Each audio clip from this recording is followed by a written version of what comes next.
नमस्कार, हिमाचल खबरनामा देख रहे हैं आप और मैं हूं आपके साथ दीक्षा शर्मा। सबसे पहले नजर डालते हैं कुछ खास सुर्खियों पर।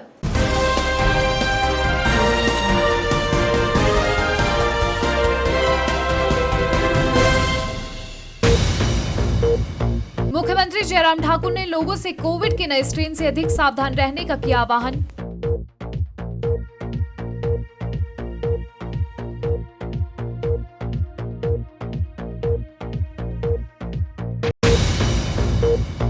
कैबिनेट मंत्री रामलाल मार्कंडे ने कहा, लाहौल स्पीति में कोरोना संक्रमितों का आंकड़ा बढ़ने पर उठाए जा सकते हैं सख्त कदम।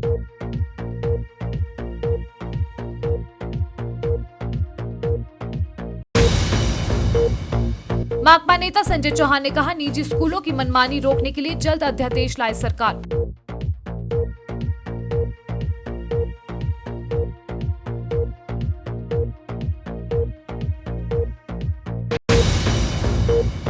उपायुक्त शिमला आदित्य नेगी ने की बैंकों की जिला स्तरीय त्रैमासिक समीक्षा बैठक की अध्यक्षता।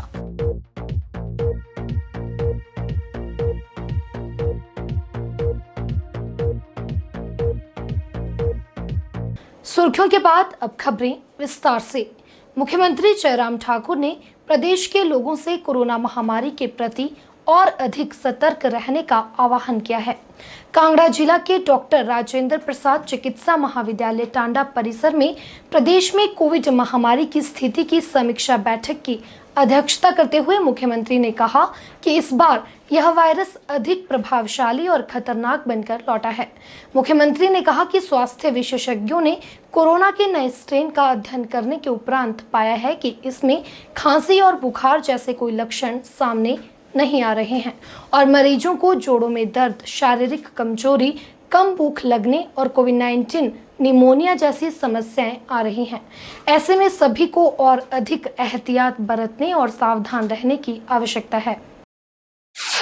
मुख्यमंत्री जयराम ठाकुर ने कांगड़ा जिले के डॉक्टर राजेंद्र प्रसाद चिकित्सा महाविद्यालय टांडा के परिसर में प्रदेश में कोविड महामारी की स्थिति की समीक्षा बैठक की अध्यक्षता करते हुए कहा कि पूर्व में सामने आए मामलों के मुकाबले इस बार मरीजों का स्वास्थ्य बिगड़ने में कम समय लग रहा है और कभी कभी कोई भी लक्षण सामने नहीं आ रहे हैं। इसलिए स्वयं, परिवार और समाज को खतरे में डालने से बेहतर है कि हम और अधिक सतर्क रहें। मुख्यमंत्री ने चिकित्सा अधिकारियों और स्थानीय प्रशासन को उन लोगों पर कड़ी निगरानी रखने को कहा है जो होम क्वारंटीन में रह रहे हैं। उन्होंने कहा कि ऐसे लोगों की निगरानी करने और इस घातक महामारी के विरुद्ध लड़ने और एहतियाती उपायों के प्रति समाज को जागरूक करने के लिए स्थानीय पंचायती राज प्रतिनिधियों को शामिल किया जाना चाहिए।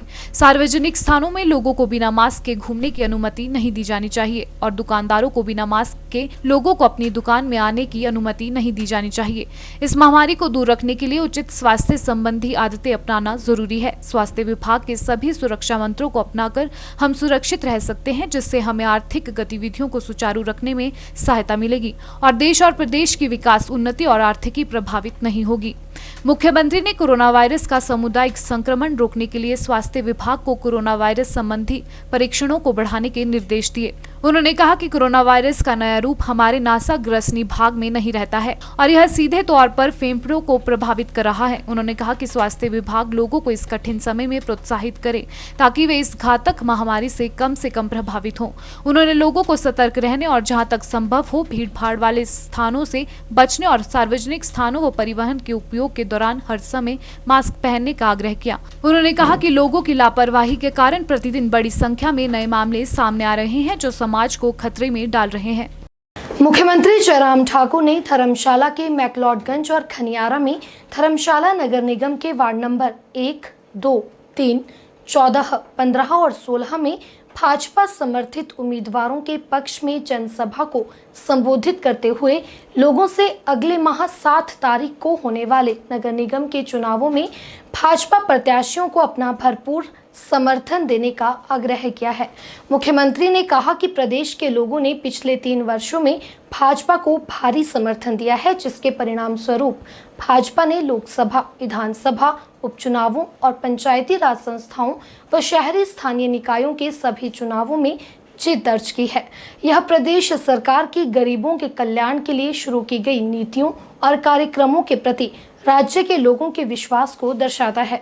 जयराम ठाकुर ने कहा कि धर्मशाला और प्रदेश की अन्य नगर निगमों में भाजपा समर्थित उम्मीदवारों की जीत से प्रदेश के इन शहरों का योजनाबद्ध और व्यवस्थित विकास सुनिश्चित हो सकेगा। उन्होंने कहा कि शिमला के बाद धर्मशाला प्रदेश का दूसरा महत्वपूर्ण शहर है और राज्य सरकार इसके सांस्कृतिक, ऐतिहासिक और राजनीतिक महत्व को बनाए रखने के लिए प्रतिबद्ध है। हिमाचल प्रदेश में शिमला के बाद दूसरा महत्वपूर्ण केंद्र है, भौगोलिक दृष्टि से भी, राजनीतिक दृष्टि से भी।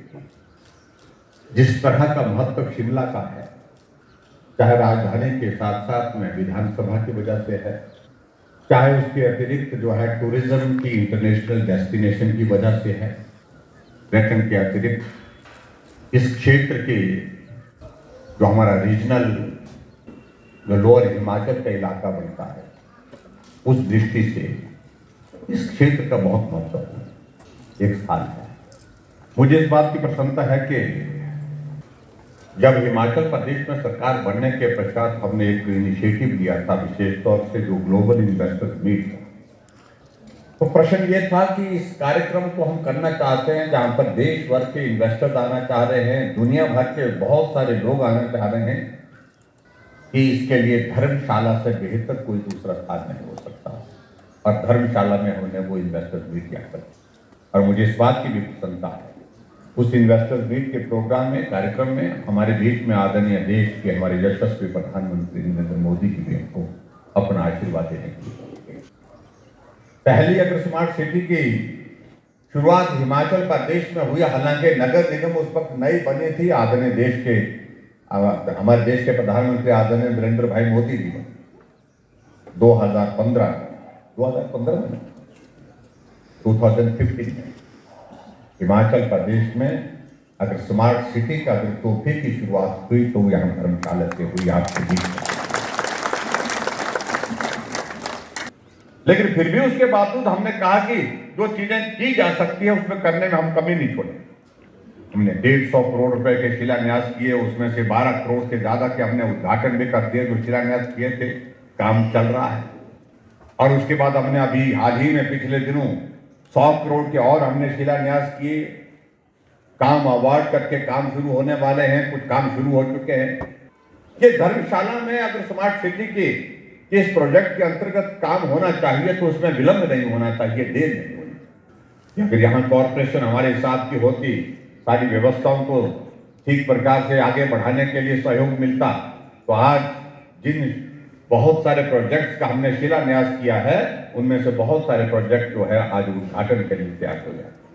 अगर इसमें आप तेजी चाहते हैं, आप चाहते हैं कि धर्मशाला में सारी चीजें जिस तरह से आदरणीय नरेंद्र भाई मोदी जी ने कल्पना की है धर्मशाला के बारे में, जिस प्रकार से हम सब लोगों ने सोचा है, जिस प्रकार से हमने यहाँ के विकास के लिए जो पैसा दे करके यहाँ पर शिलान्यास किए हैं, तमाम सारे काम अगर जमीन पर खड़े होकर के वो दिखने चाहिए, उसके लिए सबसे ज्यादा जरूरत है कि आपकी यहाँ पर हमारे हिसाब से कॉरपोरेशन नगर निगम बननी चाहिए। ये हमारे प्रदेश में कोरोना संक्रमितों के आंकड़ों में हो रही बढ़ोतरी पर तकनीकी शिक्षा मंत्री रामलाल मार्कंडे ने चिंता व्यक्त की है।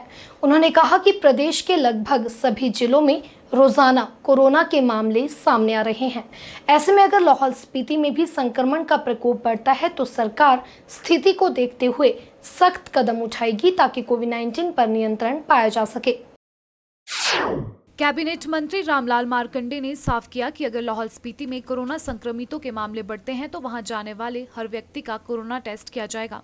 उन्होंने बताया कि अटल टनल क्रॉस करने के बाद सीसू में रैपिड टेस्ट करवाया जाएगा, जिसको लेकर जिले के डीसी और एसपी से चर्चा की गई है। मंत्री ने कहा कि बड़ी संख्या में पर्यटक अटल टनल देखने पहुंच रहे हैं। ऐसे में जिला कोरोना मुक्त रहे, इस संबंध में सभी एहतियाती कदम उठाए जाएंगे। इस तरह से कोरोना केसेस बढ़ रहे हैं, निश्चित तौर पर नेक्स्ट कैबिनेट में इसका शायद मुख्यमंत्री महोदय ने भी मन बना के रखा है, हम रिव्यू करेंगे। जैसे संख्या बढ़ेगा तो निश्चित तौर पर हमने जैसे मेले बंद किए हैं, मेलों के साथ साथ जो हमने एसओपीज के कहा है, मास्क लगाना, ये सारे जो है छोटे छोटे फंक्शन जो हो रहे हैं हमने उसमें पाबंदी लगाया है। हो सकता है कि अगर संख्या बढ़ता है तो उस कोरोना का हमें और अधिक स्कूलें या इन चीजों में डिसीजन लेने की आवश्यकता पड़े। लॉकडाउन जैसी स्थिति हम देख सकते हैं अभी ऐसा लगता नहीं है।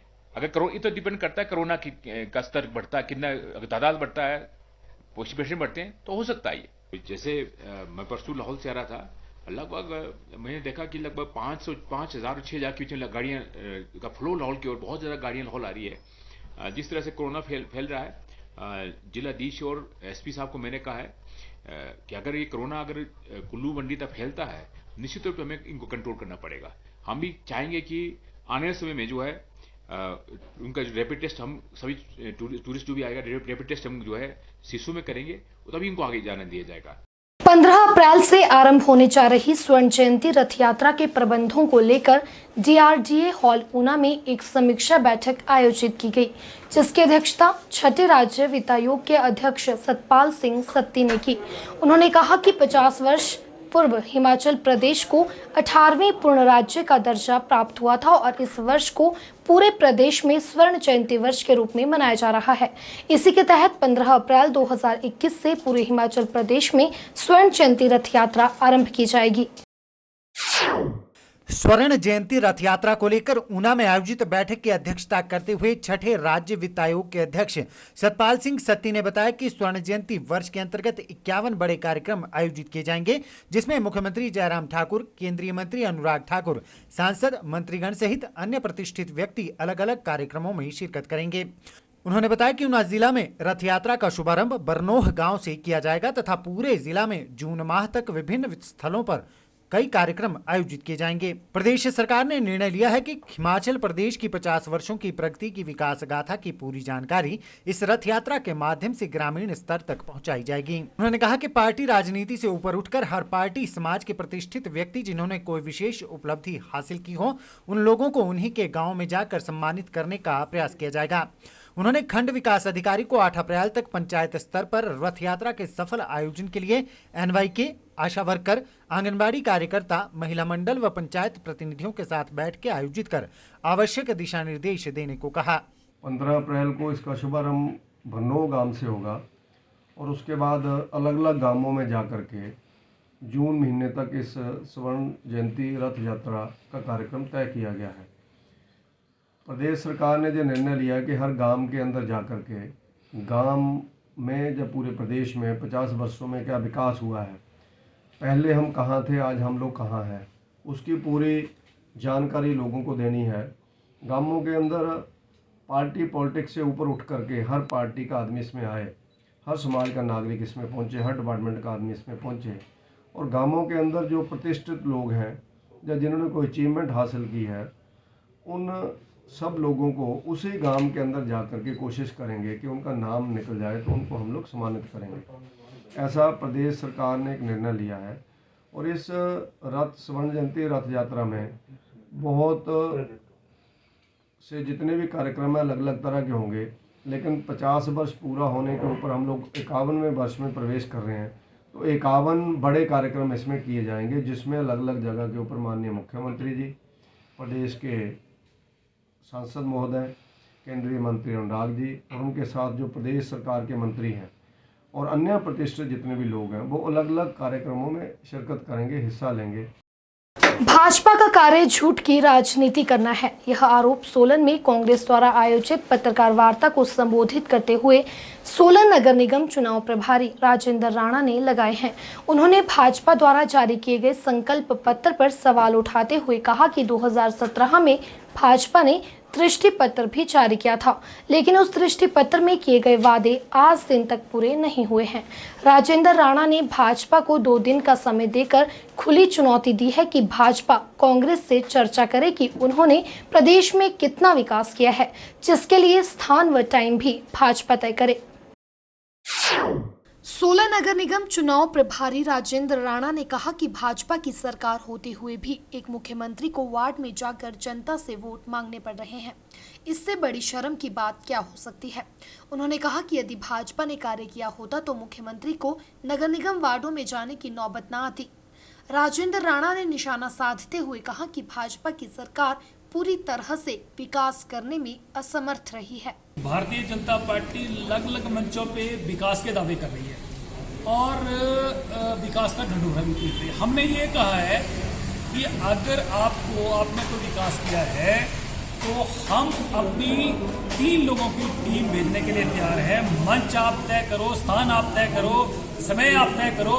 2 दिन के अंदर जो है कोई ऐसा मंच तैयार करें कि भारतीय जनता पार्टी मंच डिसाइड करे हम बहस करने के लिए तैयार हैं। दूध का दूध और पानी का पानी साफ हो जाएगा। मीडिया सामने आए, हम अपनी टीम को भेजने के लिए तैयार हैं और विकास पे चर्चा करने के लिए तैयार हैं कि भारतीय जनता पार्टी के शासन में क्या हुआ और कांग्रेस ने क्या किया, इस पर चर्चा होनी चाहिए ताकि लोगों को पता चले। वहीं उन्होंने बीते दिनों प्रधानमंत्री नरेंद्र मोदी द्वारा बांग्लादेश में दिए गए बयान को हंसी का पात्र बताते हुए कहा कि जब देश का मुखिया ही इस तरह का झूठा बयान देता है तो नीचे के नेता तो झूठ ही बोलेंगे। उन्होंने कहा कि पीएम मोदी का बांग्लादेश के आंदोलन को लेकर जेल जाने की बात करने वाला बयान पूरी दुनिया में चर्चा का विषय बन चुका है। उन्होंने आरोप लगाया कि जब सरकार का मुखिया ही झूठ बोलेगा तो सरकार के और नेता तो झूठ बोलने में गुरेज नहीं करेंगे। आज पूरे देश में नहीं, पूरी दुनिया में चर्चा का विषय बना हुआ है कि हमारे देश के माननीय प्रधानमंत्री अगर बांग्लादेश जाते हैं तो कहते हैं कि बांग्लादेश जब बना था और सेपरेट हुआ था तब मैं उस समय में जेल चला गया था। तो मुझे लगता है कि आज हंसी का पात्र ये बन रहे हैं और जिस सरकार का मुखिया, प्रदेश का मुखिया ऐसी बात करे और हंसी का पात्र बने तो नीचे तक झूठ तो लोग बोलेंगे। इसलिए बात वो करनी चाहिए जब आदमी जिम्मेदार पद पर मौजूद होता है, बैठा है, उसको कोई जिम्मेदार गैर जिम्मेदार ध्यान नहीं देना चाहिए। प्रदेश में कोरोना के बढ़ते मामलों पर पूर्व मुख्यमंत्री प्रोफेसर प्रेम कुमार धूमल ने चिंता जताई है और प्रदेशवासियों से अपील की है कि कोविड नियमों का सख्ती से पालन करें। अपनी पत्नी शीला धूमल के साथ कोविड वैक्सीनेशन का दूसरा टीका लगवाने हमीरपुर मेडिकल कॉलेज अस्पताल पहुंचे पूर्व मुख्यमंत्री प्रेम कुमार धूमल ने कहा कि लोग ये ना सोचे कि वैक्सीन लगवाने के बाद संक्रमण नहीं होगा, इसलिए सभी लोग पूरी सावधानी और एहतियात बरतें। घर से बाहर निकलते ही मास्क का प्रयोग करें, अपने हाथों व शरीर की सफाई का विशेष ध्यान रखें और सामाजिक दूरी के नियम की पालना करें। प्रोफेसर धूमल ने कहा कि खुद सुरक्षित रहकर ही समाज को सुरक्षित रखा जा सकता है। सेकंड वैक्सीनेशन हुआ है, ठीक हो गया। जहाँ शायद बाकी लोगों ने भी करवा लिया होगा, जो नहीं करवा रहे हैं उनको जल्दी करवाना चाहिए। कोरोना के लिए वैक्सीनेशन बहुत आवश्यक है, लेकिन वैक्सीनेशन के साथ साथ मास्क भी जरूरी है, 2 गज की दूरी भी जरूरी है और सोशल डिस्टेंस भी रखें। अगर सभी इंस्ट्रक्शंस को फॉलो करेंगे कोरोना से बचा जा सकता है। कोरोना के मामले बढ़ रहे हैं क्योंकि लोग लापरवाह हो रहे हैं। वैक्सीनेशन होने का अर्थ ये नहीं है कि कोरोना नहीं होगा। वैक्सीनेशन एक वैसा ही कदम है जैसे आप मास्क लगाते हैं, डिस्टेंस मेंटेन करते हैं, सोशल डिस्टेंस और स्वच्छता रखते हैं। जो स्वच्छता रखिए, डिस्टेंस मेंटेन करिए, मास्क लगाइए और वैक्सीनेशन के दोनों डोजेज जल्दी से जल्दी लगवा के, इनको पहले लग गया उसके बाद निश्चित टाइम किया गया है, निश्चित टाइम उसके दूसरा डोज भी लगवाएं और इस बीमारी से बचें। जो लोग हमारे संपर्क में आते हैं उनको खतरे में डालते हैं। खुद भी बचाइए, समाज को बचाइए, लोगों को बचाइए। कोरोना संक्रमण के बढ़ते मामलों को देखते हुए भले ही प्रदेश सरकार ने कुछ बंदिशें लगा दी हैं, बावजूद इसके राजधानी शिमला में लोगों को कोरोना को लेकर जारी किए गए नियमों को ठेंगा दिखाते हुए देखा जा सकता है। राजधानी शिमला के ऐतिहासिक रिज मैदान पर पर्यटकों और स्थानीय लोगों को बिना मास्क घूमते देखकर तो ऐसा लगता है कि मानो कोरोना जैसी कोई महामारी ही ना हो। नियमों की उल्लंघना करने वालों के खिलाफ अब पुलिस विभाग ने सख्ती करना भी शुरू कर दी है, जिसके चलते कोविड नियमों का उल्लंघन करने वालों के चालान काटे जा रहे हैं। राजधानी शिमला की बात करें तो यहाँ ना तो सामाजिक दूरी के नियमों का पालन हो रहा है और ना ही मास्क पहनने का। कोरोना संक्रमण के बढ़ते मामलों के चलते शिमला पुलिस ने कोविड नियमों की अनुपालना सुनिश्चित करने के लिए सख्ती करना शुरू कर दी है। पुलिस विभाग ने सख्ती दिखाते हुए अब नियमों की अवहेलना करने वालों के चालान करने भी शुरू कर दिए हैं। यदि कोई भी व्यक्ति कोविड नियमों की अवहेलना करते पाया जाता है तो शिमला पुलिस उल्लंघनकर्ता का चालान काट रही है। इसी के चलते राजधानी के ऐतिहासिक रिज मैदान, माल रोड व शहर के अन्य स्थानों पर पुलिस जवानों ने नियमों का उल्लंघन करने वालों के चालान काटे। इस बाबत जब उपायुक्त शिमला आदित्य नेगी से पूछा गया तो उन्होंने बताया कि शिमला में गत दिनों कोरोना संक्रमण के मामलों में इजाफा दर्ज किया गया है, जिसे लेकर एक बैठक का आयोजन किया गया था। बैठक में पुलिस, परिवहन व पर्यटन विभाग के साथ ही सभी उपमंडलाधिकारियों को भी अपने अपने क्षेत्र में सख्ती बरतने के निर्देश दिए गए थे, जिसके बाद पुलिस विभाग ने भी कोरोना नियमों की अवहेलना करने वालों के चालान करने शुरू कर दिए हैं।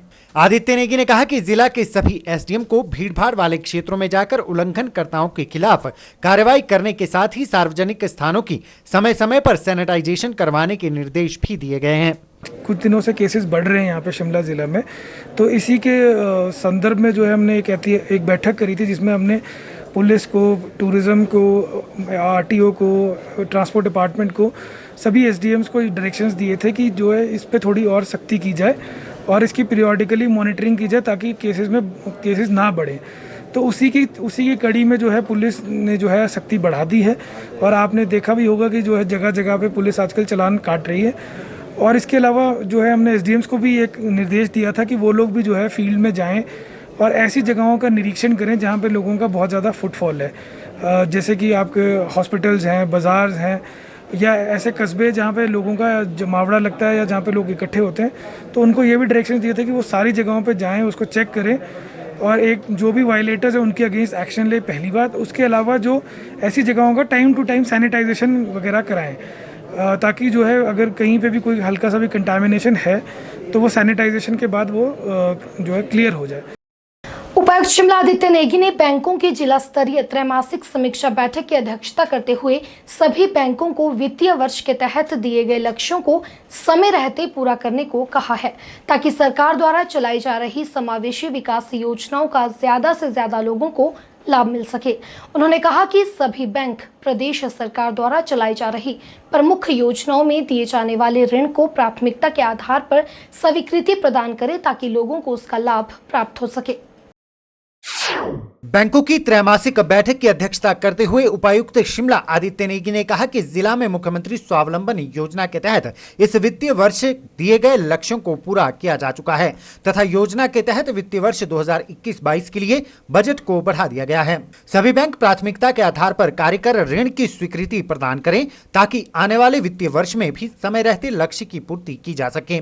उन्होंने बताया कि राष्ट्रीय ग्रामीण आजीविका मिशन के तहत 273 स्वयं सहायता समूहों को 3.82 करोड़ रुपए के ऋण स्वीकृत किए जा चुके हैं। वहीं पीएम स्वनिधि योजना के तहत 300 ऋणों को स्वीकृति प्रदान की गई है जिसके तहत 30 लाख रुपए की राशि वितरित की जा चुकी है। पीएम स्वनिधि योजना के तहत स्ट्रीट वेंडर्स को 10,000 रुपए तक के पूंजी ऋण देने का प्रावधान है। उन्होंने बताया कि प्रधानमंत्री रोजगार सृजन योजना के तहत इस वित्तीय वर्ष में अब तक 56 लोगों को 4.73 करोड़ रुपए के ऋण वितरित किए गए हैं। उपायुक्त ने बताया कि वार्षिक ऋण योजना के तहत कृषि क्षेत्र में 50.50%, सूक्ष्म लघु उद्योग के तहत 62.28%, अन्य प्राथमिकता क्षेत्र के तहत 13.37%, प्राथमिकता क्षेत्र में 46.81%, गैर प्राथमिकता क्षेत्र में 126.48% तथा अन्य क्षेत्रों में 55.45% की उपलब्धि दर्ज की गई है। उन्होंने सभी बैंक अधिकारियों को आपस में समन्वय स्थापित कर कार्य करने का आग्रह किया ताकि सरकार द्वारा चलाई जा रही विभिन्न योजनाओं का ज्यादा से ज्यादा लोगों को लाभ प्राप्त हो सके। आज ये जो बैठक है ये त्रैमासिक बैठक होती है, इसमें सभी बैंक्स को बुलाया जाता है और इसमें जो है बहुत सारे पैरामीटर्स देखे जाते हैं कि बैंक्स कैसा परफॉर्म कर रहे हैं। उसमें जैसे प्रमुख पैरामीटर्स होता है कि priority sector lending, agriculture lending, MSME को लेंडिंग और इसके अलावा जो क्रेडिट टू डिपॉजिट रेशियो है, उसके अलावा जो गवर्नमेंट की जैसे फ्लैगशिप प्रोग्राम्स है जैसे मुख्यमंत्री स्वावलंबन योजना, पीएमईजीपी और आपके जो अन्य भी जो फ्लैगशिप योजना है उनका क्रियान्वयन कैसे किया जा रहा है और क्या बैंक्स जो है उसके टारगेट को मीट कर पा रहे हैं कि नहीं। तो इसी कड़ी में जो ये बैठक की गई, हमने आज ये देखा कि कई बैंक्स जो है अच्छा काम कर रहे हैं और उनके जो है ज़्यादातर टारगेट्स अचीव हो रहे हैं, पर कुछ बैंक्स ऐसे थे जिनके टारगेट्स अचीव नहीं हो रहे थे और वो थोड़ा सा लैगिंग पाए गए। तो हमने उन बैंक्स को ये निर्देश दिया है कि जो हमारी जो फ्लैगशिप प्रोग्राम्स हैं और ये जो पैरामीटर्स जो आरबीआई द्वारा सेट किए गए हैं इन चीज़ों पे, उनको जो है थोड़ा सीरियसली लें और अपने टारगेट्स जो टारगेट जो दिए गए उन्हें उसको अचीव करने के लिए पूरी कोशिश करें। बैंक्स को जो है हमने ये कहा है कि एक्चुअली लोनिंग का जो प्रोसेस होता है उसमें उसको थोड़ा सरल करने के लिए कहा गया है। उसमें लोगों के बीच में जाके कैंप्स लगा के उनको थोड़ा अवेयर करने के बारे में कहा गया है कि वो देखें कि लोगों को ज़्यादा दिक्कत ना आए लोन लेने में और जो लोग एलिजिबल हैं, बिकॉज बैंक्स को जो है एलिजिबिलिटी और बैंक्स को रिपेमेंट की जो एबिलिटी है वो देखना पड़ता है। तो वो सारी चीज़ें देखकर लोगों को समझा कर जो है उसको और सरल करके और लोगों को तक पहुंचाने की कोशिश करने के लिए कहा गया उनको बैंक्स को निर्देश ये दिया गया है कि जो रिमेनिंग टारगेट है उसको भी वो अचीव करें टाइम बाउंड मैनर में। पीएम किसान योजना के अंतर्गत जो है कुछ इनएलिजिबल फार्मर्स को जो किस्त चली गई थी उसकी, तो उसमें जो है हमने ऑलरेडी प्रशासन ने जो है हमने अपने तहसीलदार और एसडीएम्स को पहले ही निर्देश दे रखे थे कि ऐसे इनएलिजिबल फार्मर्स की जो है रिकवरी करें, कि वो बैंक्स भी जो है अपने लेवल पे उन लोगों से रिकवरी करें और उनके खाते में, जिनके खाते में ये पैसा पड़ा है, वहाँ से इस पैसे को जो है रिकवर करके जो सेंट्रल अकाउंट है उसमें डिपॉजिट करें इसको। वन लास्ट क्वेश्चन सर, जो हमेशा से ही Bhajpa IT cell social media के सभी माध्यमों से विपक्ष के द्वारा कृषि बिल और अन्य मुद्दों को लेकर फैलाए जा रहे झूठ का बखूबी पर्दाफाश कर रहा है। IT सेल प्रमुख चेतन बरागटा ने कहा कि आज का दौर सोशल मीडिया का है। 2014 के लोकसभा चुनाव से लेकर अन्य चुनावों में IT सेल ने महत्वपूर्ण भूमिका अदा की है। उन्होंने कहा कि कृषि बिल को लेकर विपक्ष जनता में भ्रांतियां फैला रहा है। कांग्रेस अपना वजूद खो चुकी है, ऐसे में वह लोगों में भ्रांतियां फैलाकर जमीन तलाश रहे हैं। भारतीय जनता पार्टी हर चुनाव को बहुत सीरियसली लेता है। वैसे इन 4 नगर निगमों को लेकर भी हम बहुत सीरियस हैं। हमारे डिफरेंट मीडियम से, चाहे वो इंस्टाग्राम हो, चाहे ट्विटर हो, चाहे फेसबुक हो, चाहे टेलीग्राम हो, चाहे व्हाट्सएप हो, हम अलग अलग स्ट्रैटेजी के तौर पर हम चीज़ों को लोगों तक पहुंचाते हैं। पॉजिटिव चीज़ें लोगों तक पहुंचाने की कोशिश करते हैं। सरल भाषा में मुख्यमंत्री जयराम ठाकुर जी के जो काम किए गए हैं गवर्नमेंट के, प्लस मोदी सरकार के जो काम किए गए, उसको लोगों तक पहुंचाते हैं। क्यों नगर निगम बनने से सोलन की जनता को, धर्मशाला की जनता को, पालमपुर की जनता को और मंडी की जनता को फ़ायदा होगा, ये चीज़ें हम आसानी से वीडियो के थ्रू, क्रिएटिव्स के थ्रू लोगों तक पहुंचाते हैं। किसान बिल को लेके देखिए, ये मेरा अपना मानना है और भारतीय जनता पार्टी का भी ये मानना है कि टोटल फॉल्स प्रोपेगेंडा है। लेफ्ट के हमारे मित्र और कांग्रेस के मित्र ये अपनी राजनीतिक जो भूमि है वो खो बैठे हैं और उसको वापस करने, उसको लेने के लिए वो कुछ भी अब उल्ट पटांग सोशल मीडिया और मीडिया के थ्रू बोलते हैं। मैं चैलेंज करता हूं आपके चैनल्स के थ्रू यहाँ पर कि कांग्रेस के मित्र ये बता दें कि क्या फ़र्क पड़ता है। देखिए, मैं एक सेब हॉर्टिकल्चर से आता हूँ, सेब का ग्रोअर हूँ। आज तक मेरे जो सेब थे वो सिर्फ APMC की मंडियों में बेचते थे या फिर कुछ सिलेक्टेड प्राइवेट इंटरप्राइजेस को मिलते थे। आज एक अल्टरनेटिव व्यवस्था खड़ी हो गई जहां हम सेब कहीं पे भी बेच सकते हैं। अगर हमारे को किसी भी बागवान को एक अच्छा प्राइस मिलेगा तो हम उसको प्राइवेट में बेच सकते हैं। अगर वही अच्छा हमारे को माल या अच्छा प्राइस हमारे को APMC के मंडी मिलेगा तो हम देंगे। आज हमारे पास वो फ्लेक्सिबिलिटी है कि हमने अपना माल कहाँ बेचना है। दूसरा मुद्दा जो कृषि कानून को लेकर लोगों के बीच में आया है वो MSP को लेकर आया है। देखिए, प्रधानमंत्री जी और ठाकुर जयराम जी इसको बड़ा क्लियर कर चुके हैं। MSP थी, MSP है और MSP रहेगी। ये लोकसभा में और विधानसभा में मुख्यमंत्री जी दोनों बोल चुके हैं। तो मेरे को लगता है इस पर सिर्फ भ्रांतियां हो रही है। और अगर आप देखेंगे, जब से ये शुरू हुआ है किसान आंदोलन, पहले ये बड़ा उग्र रूप लिया था इसने और आज की डेट में बिल्कुल खत्म होने पर आया है, क्योंकि लोगों को पता चल चुका है कि ये कांग्रेस के मित्र, आम आदमी पार्टी के मित्र और लेफ्ट के मित्र ये ज़बरदस्त की भ्रांतियाँ और लोगों के बीच में फॉल्स प्रोपेगेंडा फैला रहे हैं। यही काम हमारा IT विंग का है। हम जो फेक न्यूज़ है, जो भ्रांतियां कांग्रेस पार्टी और हमारी विपक्षी पार्टियां फैलाती है, उसको हम रोकते हैं with facts and figures. Smart city mission के तहत शिमला के टॉलैंड बस स्टॉप का अब जल्द कायाकल्प होने जा रहा है। योजना के तहत यहां मॉडर्न बस स्टॉपेज बनाया जाएगा। आधुनिक सुविधा से लैस इस बस स्टॉपेज में एक मोबाइल चार्जिंग पॉइंट व ATM की सुविधा भी उपलब्ध करवाई जाएगी। शहरी विकास विभाग के निदेशक आबिद हुसैन सादिक ने बताया कि शिमला के टॉलैंड में आधुनिक बस स्टॉपेज का निर्माण किया जा रहा है, जिससे लोगों को काफी फायदा होगा। ये बस स्टॉप है, ये हमारा आधुनिक बस स्टॉप जो हमने जो डिज़ाइन अप्रूव किए हैं, बड़े अच्छे डिज़ाइन हैं, जिसका काम अब टॉलैंड में एक साइड में शुरू हो गया है, दूसरे साइड में थोड़ी देर के बाद शुरू होगा। तो एक साइड से तो हमारा काम शुरू हुआ है। ये बड़ा ही मॉडर्न हमने कोशिश की है कि बस स्टॉप बनाएं, जिसमें हम जहाँ पर जगह हो वहाँ पर हम ये जो है ATM मशीन भी लगवाएं। और जो हमारे चार्जिंग पॉइंट्स जो है, क्योंकि लोग वहाँ पर वेट करते हैं, किसी का मोबाइल चार्ज करना होता है, बाकी चीज़ें करनी होती है, तो हम उनको चार्जिंग पॉइंट्स भी देंगे और बाकी चीज़ें भी जो भी आधुनिक सुविधा होगी वो उस बस स्टॉप में मिलेगी उनको। माकपा नेता संजय चौहान ने आरोप लगाया है कि प्रदेश सरकार ने निजी स्कूलों को लेकर मनमानी फीस वसूली व नियमन के लिए लाए जा रहे विधेयक को निजी स्कूल प्रबंधन के दबाव में आकर इसे विधानसभा में पेश नहीं किया है, जिसकी पार्टी कड़ी निंदा करती है। उन्होंने सरकार से मांग की है कि निजी स्कूलों की मनमानी रोकने के लिए जल्द अध्यादेश लाया जाए और इसमें मनमानी फीस वसूली पर रोक व नियमों को बनाकर निजी स्कूलों व संस्थानों के नियमन की व्यवस्था की जाए। संजय चौहान ने कहा कि सरकार गत कई वर्षों से प्रदेश में निजी स्कूलों की मनमानी रोकने में पूरी तरह से विफल रही है। निजी स्कूलों की मनमानी फीस पर रोक लगाने के लिए तथा निजी संस्थानों के नियमन के लिए तुरंत जो है एक अध्यादेश जारी करे और इसके साथ साथ ये जो मनमानी फीस वृद्धि जो है निजी स्कूलों के द्वारा जो की गई है, इस पर जो है तुरंत रोक लगाई जाए। यदि हम देखें, प्रदेश की सरकार जो है पिछले कई वर्षों से जो है निजी स्कूलों की मनमानी को रोकने में जो है पूर्णतः विफल रही है और हाल ही में जो प्रदेश सरकार का बयान आया है कि ये जो निजी स्कूलों की मनमानी फीस का जो मुद्दा है उसको लेकर जो है छात्र, अभिभावक व निजी स्कूलों के प्रबंधन जो है आपस में मिलकर जो है इसको सुलझाए। ये बिल्कुल जो है प्रदेश की सरकार निजी स्कूल प्रबंधनों के दबाव में आकर जो है इस प्रकार के बयान दे रही है और जिस प्रकार से पिछले वर्ष प्रदेश की सरकार ने समय समय पर आदेश दिए थे कि निजी स्कूल जो है केवल मात्र ट्यूशन फीस ही जो है वो छात्रों से ले सकती है, परंतु अब जो है सरकार के इस बयान के बाद जो है निजी स्कूल जो है पूरी मनमानी पर उतर गए हैं और एनुअल व अन्य चार्जेस लेने के लिए जो है वो छात्रों व अभिभावकों को जो है बाध्य कर रहे हैं और कई स्कूलों ने तो जो है इसको लेकर छात्रों व अभिभावकों को प्रताड़ित करना भी आरंभ कर दिया। और सरकार की इस लचर व्यवस्था के चलते जो है निजी स्कूलों के द्वारा जो है अभी हाल ही में जो आगामी वर्ष है इसको लेकर 12% से जो है 20% की वृद्धि जो है वो फीस के अंदर कर दी और अब वो जो है निजी स्कूल अपनी मनमानी पर उतर कर जो है इस फीस को हासिल करने के लिए जो है छात्रों व अभिभावकों पर दबाव डाल रही है।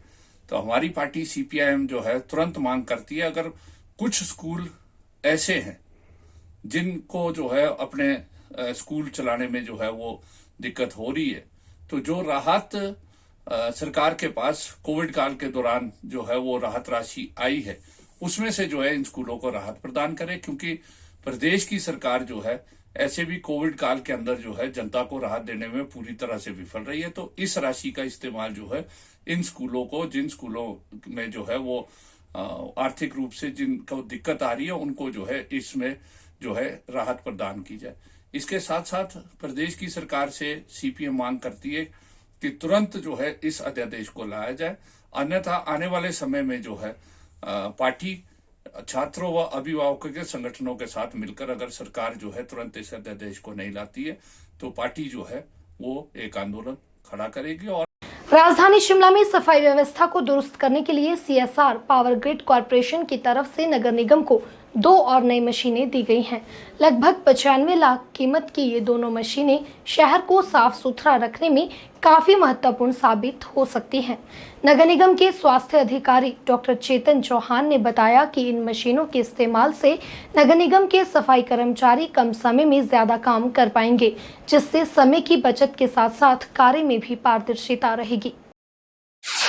ये हमारे पास CSR के तहत पावर ग्रिड कॉरपोरेशन की तरफ से 4 गाड़ियों में से 2 गाड़ियाँ जैसे आपको पता है पहले आ चुकी हैं, जिसमें एक रोड स्वीपर है और एक गार्बेज कंपैक्टर है, और उसके साथ ही 2 और आनी थी जो आज आ चुकी हैं। उनमें से एक आपकी लिटर पिकिंग मशीन है और एक सीवरेज लाइन क्लीन करने के लिए जेटिंग मशीन आई है। ये जेटिंग मशीन हमारे लिए बहुत ज़्यादा उपयोगी रहेगी, क्योंकि जैसे हमारे छोटे छोटे नाले हैं, ड्रेन्स हैं, सड़क के आसपास है या फिर बाज़ार के बीच में है, तो उनको खोलने के उस लिए बहुत सहायक रहेगी। ये जो गाड़ियाँ हैं ये इनकी दोनों की कीमत लगभग 95 लाख रुपए है। और जैसे आपने कहा कि ये गाड़ी काफ़ी बड़ी है साइज़ में और हमारे पास काफ़ी तंग सड़कें हैं, लेकिन इसमें जो जेटिंग का जो पाइप है वो कम से कम 100 मीटर लंबी इसमें पाइप है और उसमें एक्सटेंशन भी की जा सकती है, तो काफ़ी एरियाज़ तक हम 100 मीटर में वो कवर कर सकते हैं। राजधानी शिमला के हर वार्ड में अब लोगों को जल्द ही ओपन एयर जिम की सुविधा मिलेगी। नगर निगम महापौर सत्या कौंडल ने बताया कि अमृत मिशन के तहत शहर के 34 वार्डों में जगह चिन्हित कर वहां ओपन जिम बनाने का कार्य किया जा रहा है, ताकि लोग शारीरिक व मानसिक रूप से स्वस्थ रह सकें। महापौर ने बताया कि 20 से ज्यादा वार्डों में बने पुराने पार्कों में भी जिम उपकरण लगाए जाएंगे, ताकि शहरवासियों को इसका भरपूर फायदा मिल सके। अमरूद के तहत मार्क को जो पैसा मिला था सेंटर से, उसमें हम जो है 34 की 34 वार्ड जहाँ जहाँ हमें जगह मिल रही है वहाँ पे हम जो है ओपन जिम भी बना रहे हैं, पार्क भी बना रहे हैं। आपने देखा होगा दादा दादी का पार्क हमने बनाया है, चिल्ड्रन पार्क हमने बनाए हैं, चाहे वो आप बात करो संजोली की, चाहे आप करो आप जाखू की, बैन मोर की, और सबसे बड़े पार्क जो है हमारी रानी झांसी पार्क में 1.5 करोड़ की लागत से बना है। ग्राउंड जो एनाडेल में ग्राउंड हिल पे जो हमारा वो भी 1.5 करोड़ की लागत से जो है हमारा पार्क बन रहा है, उसमें ओपन जिम भी बनेगा। तो हमारा मकसद भी है कि जहाँ जहाँ हमारे पार्क बनेंगे वहाँ पे हम जो है बच्चों को खेलने मतलब ओपन जिम भी खोलेंगे ताकि बच्चे जो है नशे की तरफ ना जाए और इस तरह उनका ध्यान रहे। तो हमारा ये पूरा प्रयास रहेगा कि 34 के 34 वार्ड में जहाँ भी हमें जगह उपलब्ध होगी हम वहाँ पे ओपन जिम और पार्क बनाएंगे, और जहाँ जहाँ बहुत जगह मिलेगी वहाँ पे हम बच्चों को खेलने के लिए मैदान में बनाएंगे। ये हम कुछ हम स्मार्ट सिटी में बना रहे हैं और कुछ हम अमरूद में बना रहे हैं। कोविड-19 के इस दौर में हर वर्ग प्रभावित हुआ है। इसी तरह कला व रंगमंच क्षेत्र से जुड़े लोग भी कोरोना के चलते आर्थिक मंदी की मार झेल रहे हैं। पिछले 1 साल से काम न मिलने के चलते प्रदेश के कलाकारों की आर्थिक स्थिति बेहद खराब है। ऐसे में अब इन्होंने प्रदेश सरकार से गुहार लगाई है कि सरकार हिमाचली कलाकारों को आर्थिक सहायता प्रदान करे। हिमाचल प्रदेश का जो कलाकार है, चाहे वो कलाकार हो और चाहे वो मेलों में व्यापारी हो, तमाम लोग जो है वो बहुत परेशानी से गुजर रहे हैं।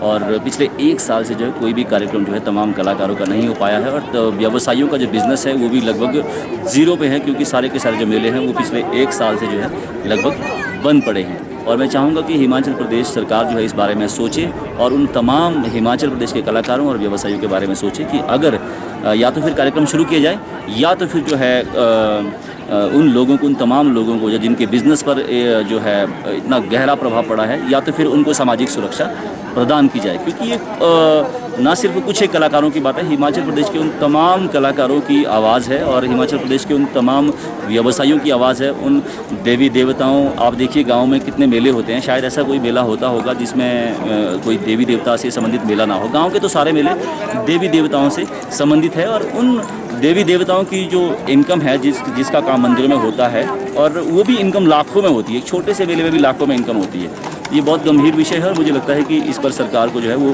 सोचना चाहिए, और इस विषय में जो है उन्हें गंभीरता से सोचना चाहिए। और तमाम कलाकारों को अगर कार्यक्रम नहीं करवाने हैं तो इस बारे में मैं चाहूँगा कि सरकार सोचे और उन सभी तमाम कलाकारों को जो वो सामाजिक सुरक्षा प्रदान करें। बसंत आगमन की खुशी में रामपुर बुशहर में मनाए जाने वाला फाग उत्सव औपचारिक रूप से देवताओं के आगमन के साथ शुरू हुआ। कोविड महामारी को देखते हुए 4 दिवसीय इस फाग उत्सव में 3 देवताओं को ही आमंत्रित किया गया है। पारंपरिक और देवास्था से जुड़े इस उत्सव को कोविड गाइडलाइंस को ध्यान में रखते हुए परंपरा न टूटे, इसलिए सूक्ष्म तौर से मनाया जा रहा है। बसंत आगमन की खुशी में रामपुर बुशहर में मनाए जाने वाला फाग उत्सव शुरू हो गया है। तीनों देवताओं, देवता बसारू, देवता जाख व देवता गासू की परंपरा अनुसार पहले बाजार में शोभा यात्रा निकाली गई। उसके बाद राज दरबार में देव वाद्य यंत्रों के साथ देव नृत्य हुआ। नगर परिषद के कार्यकारी अधिकारी हरि चौहान ने बताया कि देवस्थान को ध्यान में रखते हुए मेले को सूक्ष्म तौर से मनाया जा रहा है। मेले में 3 देवताओं को आमंत्रित किया गया है। उन्होंने बताया कि इस फाग मेले को सदियों से मनाया जाता है और देव परंपराओं के साथ मेले का आयोजन किया जाता है। दरबार मैदान में फाग मेला का आयोजन सदियों से चले आ रहा है। यह मेला स्थानीय देवी देवताओं को आमंत्रित कर हर वर्ष मनाया जाता है। ये जिला स्तरीय फाग मेला है। इसमें हर वर्ष लगभग 15 से 20 देवी देवताएं भाग लेते हैं। 4 दिवस तक मनाया जाता है। वहीं नगर परिषद के पार्षद स्वाति बंसल ने बताया कि सदियों पुराना जिला स्तरीय फाग मेला रामपुर में बसंत आगमन की खुशी में मनाया जाता है, लेकिन इस बार कोविड-19 के कारण मेले को सूक्ष्म रूप से मनाया जा रहा है। इस बार केवल 3 देवताओं को ही मेले में आमंत्रित किया है ताकि परंपराओं का निर्वहन हो सके। पर बसंत ऋतु के आगमन पर मनाया जाता है और कोविड गाइडलाइंस के कारण सिर्फ इस बार परंपरा का निर्वहन करते हुए क्षेत्रीय 3 देवता जी को ही आमंत्रित किया गया है और सभी कोविड गाइडलाइंस का इसमें पालन किया जा रहा है। और 3 हमारे ग्राम देवता जी, झाक देवता जी, गसो और बसारू देवता जी को बुलाया गया है। इस मेले में 3 देवी देवताओं को बुलाया गया, जिसमें यहाँ के जो क्षेत्र देवता है देवता साहिब रचोली, बुशहर रियासत के जो देवता है देवता साहिब बसारू और उनके जो बड़े भाई है देवता साहब गसो। तो ये जो 3 देवता यहाँ आए हैं, इन्होंने परंपरा का निर्वहन किया है ताकि ये मेला टूटे ना और ये जो परंपरा है ये ऐसी ही चलती रहे। संसार में जो महामारी आई है, वैश्विक महामारी कोविड-19, इसकी जो गाइडलाइन है राज्य सरकार की तरफ से दी गई है, उसका निर्वहन बड़ी ही प्रॉपर तरीके से किया जा रहा है। और हमने यहाँ पे भी जो हमारा राज दरबार के एंट्रेंस है, यहाँ पर स्वास्थ्य विभाग की टीम बैठी है जो यहाँ पे टेम्परेचर चेक कर रही है। अगर किसी ने टेस्ट भी करवाना है तो उसके लिए टेस्ट की सुविधा भी उपलब्ध है। ऐतिहासिक शहर नाहन को नगर परिषद डस्टबिन फ्री कर चुकी है। बावजूद इसके कुछ लोग खुले में कूड़ा फेंक रहे हैं, जिनके खिलाफ नगर परिषद ने अब सख्ती से निपटने का निर्णय लिया है। नाहन नगर परिषद ने फैसला लिया है कि शहर में यदि किसी व्यक्ति ने खुले में कूड़ा फेंका तो एक और जहां बिजली पानी के कनेक्शन कटेंगे, वहीं 5,000 रुपए का जुर्माना भी भरना पड़ेगा। ऐसे में नाहन नगर परिषद ने शहर में लोगों से सफाई व्यवस्था को दुरुस्त बनाने के लिए सहयोग की अपील की है। नाहन नगर परिषद के एसडीओ परवेज इकबाल ने बताया कि शहर के विभिन्न स्थानों में कुछ लोग रोक के बावजूद कूड़ा फेंक रहे हैं। ऐसे में नगर परिषद ने नई योजना तैयार की है, जिसके मुताबिक फेंके गए कूड़े से ही कूड़ा फेंकने वाले व्यक्ति की पहचान की जाएगी, जिसके बाद उनके खिलाफ सख्ती से निपटा जाएगा। शहर में अभी तक ऐसे करीब आधा दर्जन लोगों की पहचान हो चुकी है। एसडीओ नगर परिषद परवेज इकबाल ने बताया कि नाहन शहर में सफाई व्यवस्था को लेकर नगर परिषद गंभीर है। गाड़ियों के जरिए शहर भर से कूड़ा उठाया जा रहा है। तंग गलियों में जहां गाड़ियां नहीं जा सकती, उन स्थानों के लिए नगर परिषद ने 3 व्हीलर वाहन खरीदे हैं। उन्होंने यह भी बताया कि घर घर जाकर भी नगर परिषद के कर्मचारी कूड़ा एकत्रित कर रहे हैं। नाहन नगर परिषद ने शहर में लोगों से सफाई व्यवस्था को दुरुस्त बनाने के लिए सहयोग की अपील की है। नगर परिषद नाहन ने सफाई के बारे में पिछले काफ़ी समय से शहरवासियों को जागरूक करती रही है। इसी कड़ी में अभी नगर परिषद ने एक नया प्रयास किया है कि जिस भी घर के आगे या जिस घर के आसपास कूड़ा गली में या सड़क पर पाया जाएगा, तो उसी कूड़े में से ये तलाशा जाएगा कि किस व्यक्ति का या किस घर का यह कूड़ा है, जिसमें बिजली का बिल, टेलीफोन का बिल या कोई और अन्य सामग्री, जिससे यह प्रमाण मिले कि यह किस घर का कूड़ा है। यदि कोई भी व्यक्ति इस प्रकार सड़क में या गली में कूड़ा डालता हुआ पाया गया तो उसके खिलाफ सख्त कार्रवाई की जाएगी, जिसमें जुर्माना भी शामिल है, बिजली पानी का कनेक्शन भी कट सकता है। और नगर परिषद शहर वासियों से अपील करेगी कि नगर परिषद की गाड़ी जब आपके घर द्वार पर आ रही है तो गली में या सड़क पर कूड़ा ना फेंकें। नगर परिषद के कर्मचारी को या नगर परिषद की गाड़ी में ही कूड़ा डालें। हाँ, नगर परिषद नाहन ने छोटी गलियों को ध्यान में रखते हुए अभी 3 व्हीलर नगर परिषद नाहन ने छोटी गलियों को ध्यान में रखते हुए अभी 3 व्हीलर खरीद किए हैं। जिस स्थान पर गाड़ी नहीं जा रही है वहाँ या तो नगर परिषद ने कर्मचारी नियुक्त किया है जो बैग लेकर जाएगा और उस स्थान से कूड़ा एकत्रित करके नगर परिषद की गाड़ी में उचित स्थान पर डाला जा रहा है। 1 अप्रैल से शुरू हो रहे फायर सीजन को लेकर वन महकमा आगजनी की घटनाओं से निपटने के लिए पूरी तरह से तैयार है। फायर सीजन को देखते हुए विभाग ने कर्मचारियों की छुट्टी पर रोक लगा दी है। बता दें कि इस बार फायर सीजन 15 दिन पहले ही शुरू हो रहा है। नाहन में मीडिया से बात करते हुए वन अरण्यपाल सरिता कुमारी ने बताया कि सिरमौर जिला में फायर सीजन को लेकर महकमा पूरी तरह से तैयार है।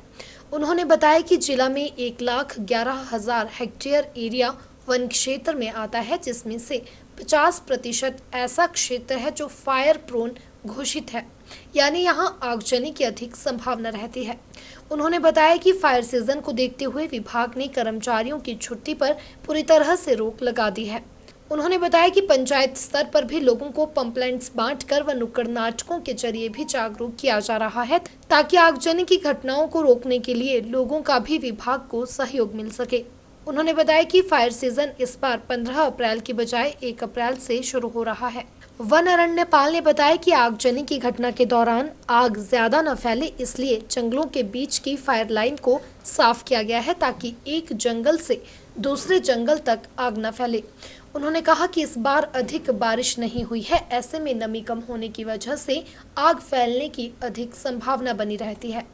हमारे सिरमौर डिस्ट्रिक्ट में लगभग 1,11,000 हेक्टेयर एरिया है जो कि फॉरेस्ट के अंतर्गत आता है और इसमें से आधे से ज़्यादा एरिया ऐसा है जो कि फायर के लिए बहुत प्रोन है, जिसमें चील के जंगल हैं या नीचे के इलाकों में साल के जंगल हैं। और हमने हर पंचायत लेवल पे वर्कशॉप्स की हैं जिसमें लोगों को इसके बारे में हमने समझाया है कि आग के क्या क्या नुकसान होते हैं। पैम्फलेट बांटे गए हैं, नुक्कड़ नाटक किए जा रहे हैं।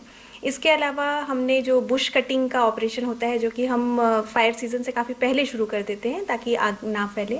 फिर फायर लाइंस बनी होती हैं 2 जंगलों के बीच में ताकि फायर आगे बढ़ने से रोकी जा सके, तो फायर लाइन को भी हमने क्लियर किया है। इससे बहुत खतरा होता है, हमारी बहुत वन्य संपदा जो बहुत इम्पॉर्टेंट है हमारे लिए वो जल जाती है, वन्य प्राणियों को भी नुकसान होता है। इसलिए हमारी तैयारियां पूरी तरह से हैं और मुझे उम्मीद है कि बारिश अगर थोड़ी बहुत होती रहे तो शायद आग वैसे भी कम लगेगी। हिमाचल खबरनामा के इस अंक में इतना ही। नमस्कार।